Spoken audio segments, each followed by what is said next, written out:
اردو ادب کے ناظرین، میں سید بصیر الحسن وفا نقوی آپ کو سلام پیش کرتا ہوں۔ السلام علیکم، آداب۔ آج پھر میں اور ہمارے ایم خورشید صاحب حاضر ہوئے ہیں جناب جونی فاسٹر صاحب کے حضور میں، کیونکہ ایک ملاقات میں جو تشنگی رہ گئی تھی تو ہمارا جی چاہا کہ ہم دوسری ملاقات کریں اور ان سے ان کا کلام سنیں، ان سے ان کی شاعری سنیں اور ان کے انداز میں ہم سب ڈوب جائیں۔ ناظرین، کمال کی بات یہ ہے کہ آپ کو خدا تعالیٰ نے مختلف صلاحیتوں سے نوازا ہے، جہاں آپ بہترین موسیقار ہیں، بہترین گیت گائک ہیں، بہترین شاعر بھی ہیں۔ آپ کے یہاں الفاظ کا جو انتخاب ہوتا ہے وہ انتہائی متاثر کرتا ہے۔ علامہ اقبال نے شعر کہا تھا کہ دل سے جو بات نکلتی ہے اثر رکھتی ہے، پر نہیں طاقت پرواز مگر رکھتی ہے۔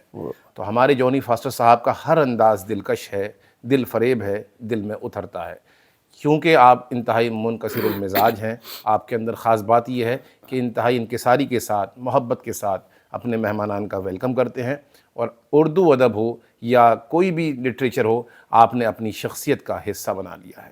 مختصر آئیے اب گزارش کی جائے جناب جونی فاسٹر صاحب سے کہ اپنے کلام سے نوازیں ہمارے ناظرین کو۔ بہت بہت شکریہ۔ جو بھی کچھ ٹوٹا پھوٹا، آپ کا بہت سر مشہور گیت ہے کہ دور اپنے وطن سے کہاں جاؤ گے، ہوک جب بھی اٹھے گی کھچے آؤ گے۔ بالکل بالکل، تو یہ بھی ہم آپ سے سنیں گے، لیکن اس سے قبل آپ دو تین شعر اپنی غزل کی بھی ذرا سا ہمارے ناظرین کی نظر کریں گے تو اچھا رہے گا۔ جو بھی جی ٹوٹی پھوٹی شاعری ہے میں آپ سب کی نظر کی دیتا ہوں چند اشعار۔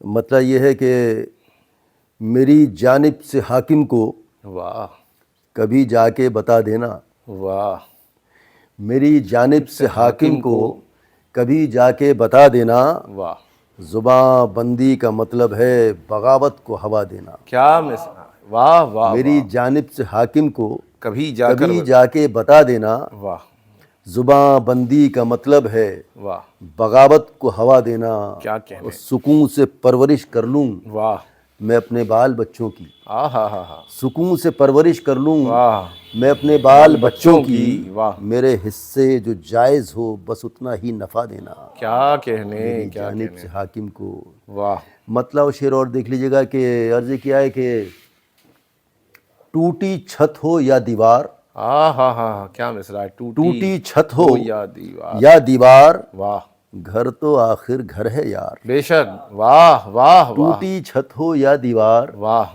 گھر تو آخر گھر ہے یار، اور مرتے روز ہی آئے ہیں، واہ، مرتے روز ہی آئے ہیں، مر جائیں گے پھر ایک بار، آئے ہائے، کیا لہجہ ہے، کیا انداز ہے، مرتے روز ہی آئے ہیں، واہ واہ، ٹوٹی چھت ہو یا دیوار، واہ حضور، واہ گھر واہ، تو آخر گھر ہے یار، واہ واہ واہ، مرتے روز ہی آئے ہیں، کیا کہنے، کیا کہنے، مر جائیں گے پھر ایک بار۔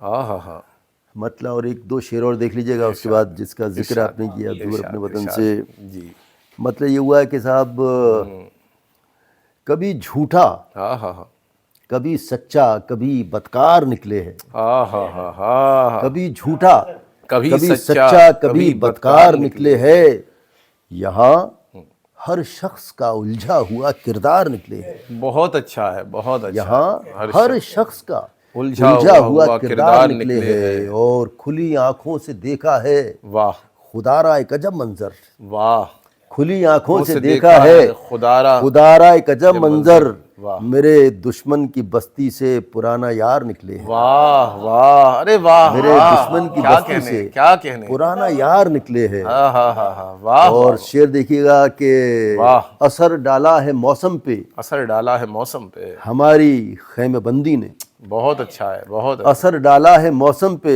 ہماری خیمہ بندی نے، واہ، کہ بادل بھی برسنے کو علاقہ وار نکلے ہیں، بہت اچھا ہے، بہت اچھا ہے، اثر ڈالا ہے موسم پہ ہماری خیمہ بندی نے، کیا کہنے، کہ بادل بھی برسنے کو علاقہ وار نکلے ہیں۔ اور شعر دیکھیے گا کہ نئی نسلیں ہاں ہاں ہاں، بزرگوں کے تجربوں سے ہیں کب آگے، ہاں ہاں ہاں ہاں، نئی نسلیں بزرگوں کے تجربوں سے ہیں کب آگے، بتاؤ چھت سے بھی اونچی کبھی دیوار نکلے ہیں، کیا بات ہے، بہت اچھا ہے، بہت اچھا نئی ہے، نسلیں بزرگوں کے تجربوں سے ہیں کب آگے، واہ واہ، بتاؤ چھت سے بھی اونچی کبھی دیوار نکلے ہیں۔ کبھی جھوٹا، کبھی سچا، کبھی بدکار نکلے ہے. کیا کہنے. یہاں ہر شخص کا الجھا ہوا بہت اچھا ہے. کردار نکلے ہے. زندہ باد زندہ باد. اثر ڈالا ہے موسم پہ ہماری خیمہ بندی نے واہ. کہ بادل بھی برسنے کو علاقہ وار نکلے ہیں.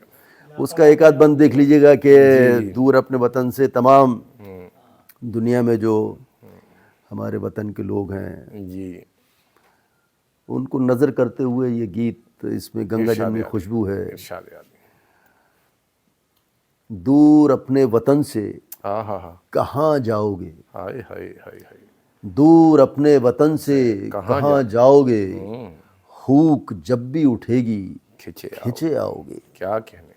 یہ پنگھٹ وہ کوئل رہٹ کی ملہار، یہ فصلیں وہ گہرا بزرگوں کا پیار، وہ نانی کی پریاں وہ دادا کی ڈانٹ، کہ سونے سی دھرتی پہ ٹوٹی سی کھاٹ. واہ کرو یاد راگی کا شبد سنانا، واہ. شہر کے وہ گرجے کا سب کو بلانا، ہاں ہاں ہاں. وہ مسجد سے اٹھتی سحر کی اذان، واہ. وہ پنڈت کے ماتھے کے ٹیکے کی شان، کیا کہنے کیا کہنے. وہ صبح بنارس وہ لکھنؤ کی شام، بہت اچھا ہے. یہ نانک یہ چشتی یہ بدری کا دھام. واہ واہ. لاکھ دنیا کی دولت لٹا دو مگر کیا کہنے. سوندھی مٹی کی خوشبو کہاں پاؤ گے. کیا کہنے کیا کہنے. دور اپنے وطن سے کہاں جاؤ بہت گے، اچھا ہے. ہوک جب بھی اٹھے گی کھچے آؤ گے. واہ. وہ پوکھر میں ڈھلے تیرانے کی شرطیں، کیا کہنے. بڑھؤ رام دھن کو ستانے کی شرطیں، کیا بات ہے. وہ شرطوں ہی شرطوں پہ دوڑیں لگانا، یا بارش کے پانی میں پہرو نہانا، واہ. دبے پاؤں کھیتوں سے پھلیاں چرانا، واہ. وہ رو رو کے دو کا پہاڑا سنانا، کیا بات ہے. کیا بات. وہ بھیا کی چغلی وہ بہنا سے لڑنا، کیا بات ہے. بدھئی باغ والے سے اکثر جھگڑنا، واہ. کرو یاد گاؤں کی اللڑ وہ گوری، واہ. جو کرتی تھی پھولوں سے خوشبو کی کیا چوری. مصرع ہے صاحب. واہ واہ. یہاں رانجھے ہیرے ہیں میرا یہیں، واہ. یہیں سونی مہیوال کی یاد بھی. واہ. یہ پل پل بدلتے سے موسم کا دیش ہے، سنتوں شہیدوں کا ہمدم یہ دیش. واہ. بزرگوں سے ملنے کی حسرت تو ہوگی، واہ.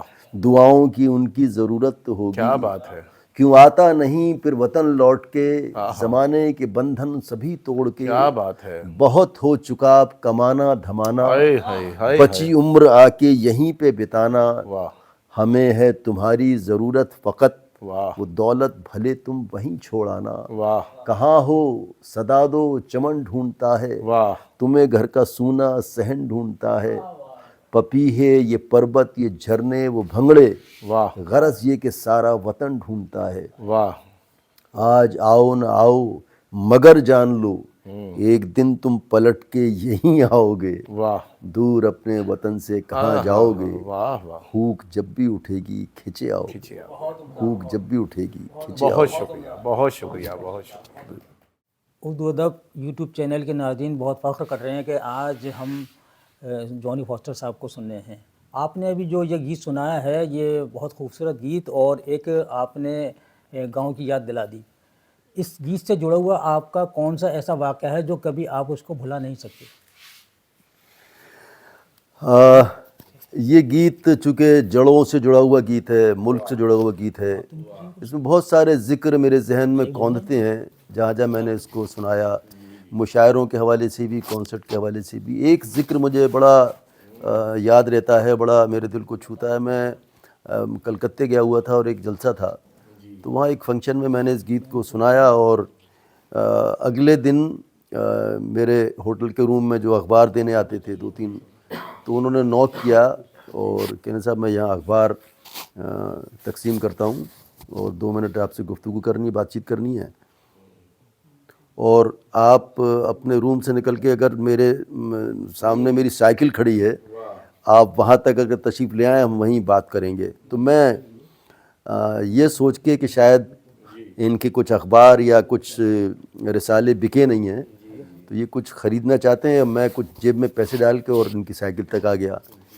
اور وہ بولے کہ صاحب اس میں سے کچھ آپ میگزین کچھ آپ لے لیجئے، جو بھی آپ کو پسند ہو کچھ اخبار لے لیجئے. تو میں نے جتنی ضرورت نہیں تھی اس سے بھی کچھ زیادہ میگزین لی کہ ان کی کچھ مدد ہو جائے گی، شاید ان کے آج بکری زیادہ نہیں ہوئی ہے. تو میں نے 3-4 میگزین ہندی کی، 2-3 انگریزی کی کچھ اخبار، اور پھر میں نے ان سے کہا کہ میں نے بھائی جان بتائیے کتنا پیسہ ہوا، تو وہ ہاتھ جوڑ کے وہ شخص کھڑے ہو گئے، کہنے صاحب یہ میری طرف سے چھوٹی سی بھیٹ، میرے پاس آپ کو دینے کے لیے کچھ نہیں ہے، اور کل یہ میں نے گیت دور اپنے وطن سے آپ کو سنا تو آپ سے ملنے کی خواہش جاگی، اور یہ میری طرف سے بہت چھوٹی سی بھیٹ آپ کے لیے ہے۔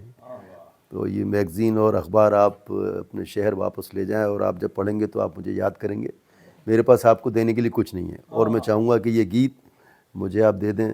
تو میں نے کہا کہ یہ چونکہ طویل نظم ہے، میں علی گڑھ جب پہنچوں گا آپ ایڈریس دے دیں تو میں آپ کو بھیج دوں گا۔ پھر میں نے علی گڑھ آ کے ان کو اس ایڈریس پر اس گیت کو لکھ کے بھیجا۔ تو اس طرح کی یادیں اس گیت سے جڑی ہوئی ہیں، بہت ساری یادیں جڑی ہوئی ہیں۔ یعنی فاسق صاحب، یہ ابھی جو آپ نے گیت سنایا ہمیں، یہ واقعی ایک آئیکن ہے آپ کا، اور مجھے اس پر نذیر اکبر آبادی صاحب یاد آ گئے۔ واہ، اور میں ایک سوال اسی تعلق سے کرنا چاہوں گا آپ سے کہ آپ نے اس گیت کو پڑھتے ہوئے اور آپ ہمارے چینل کو کیا میسج دینا چاہیں گے؟ دیکھیے اس کا گیت کا جو پورا نچوڑ ہے، ہم چونکہ تمام الگ الگ مذاہب کے ماننے والے لوگ ہیں، اور جس ملک میں ہم رہتے ہیں اس ملک کی خوبی یہ ہے کہ اس میں تمام مذاہب، الگ الگ لباس پہننے والے، الگ الگ کھانے بنانے والے، ہر 4 کوس پر زبان بدلتی ہے، کھانے کا ذائقہ بدلتا ہے، زبان بدل جاتی ہے، لب و لہجہ بدل جاتا ہے، بہت ساری زبانیں ہندوستان میں بولی جاتی ہیں۔ کل ملا کے اس گیت کا ایک جو پورا جو نچوڑ اگر کہیے تو میں ایک جملے میں یہ کہہ سکتا ہوں کہ محبت کا پیغام، سب لوگ مل کے رہیں، اس خوبصورت ملک کو، اس کی جو خوبی ہیں، جو خصوصیات ہیں، اس کو سنوار کے رکھیں، چاہے ہم کسی بھی صوبے کے رہنے والے ہوں، کسی مذہب کے ماننے والے ہوں، ہمیں اس ملک کو آگے بڑھانا ہے۔ اس ملک کی جو خصوصیات ہے، گنگا جمنی تہذیب ہے، اس کو آگے لے کے جانا ہے۔ اس میں ملک کی بھی ترقی ہے، ہم سب کی ترقی ہے۔ بہت بہت شکریہ۔ ناظرین، آپ نے سماعت کیا ہمارے جونی فاسٹر کے کلام کو، ان کی غزلوں کو، ان کے گیت کو، ان کے اشعار کو۔ حقیقت یہ ہے کہ ان کی شاعری میں، ان کے گیت میں، ان کی غزلوں میں ہندوستان کا دل دھڑکتا ہے۔ آپ نے اشارہ کیا ہندوستان کی کلچر کی طرف، تہذیب کی طرف، گنگا جمنی تہذیب کی طرف، یعنی کثرت میں وحدت کا جو مظاہرہ ہمارے ہندوستان میں ہے، اس کی طرف آپ کا اشارہ تھا۔ اور واقعی یہ خوبصورت گیت، میں سمجھتا ہوں کہ جس طرح تمام عمارتوں میں تاج محل خوبصورت ہے، اسی طرح آج کے عصر میں، آج کے دور میں جتنی نظمیں، غزلیں لکھی جا رہی ہیں، جتنے گیت لکھے جا رہے ہیں، آپ کا یہ گیت تاج محل کی حیثیت رکھتا ہے، کیونکہ اس سے پیغام میں محبت عام ہوتا ہے، اس سے وہ چیز عام ہوتی ہے جو دل کو اپیل کرتی ہے۔ ناظرین، آپ کو ہمارا یہ پروگرام کیسا لگا؟ اپنے کمنٹ سے ہمیں نوازیں، ہمارے پروگرام کو اس کو شیئر کریں اور لائک کریں، اور دور تک اس پیغام کو پہنچائیں آپ بھی، جس طرح سے ہمارے جونی فاسٹر صاحب نے اس پیغام کو عام کیا۔ ہم پھر کسی ایک علمی اور ادبی شخصیت سے، ایک فنکار سے، ایک قلم کار سے، ایک لکھاری سے آپ کی ملاقات کروائیں گے۔ تب تک کے لیے ہمیں اجازت دیں۔ بہت شکریہ۔ خدا حافظ۔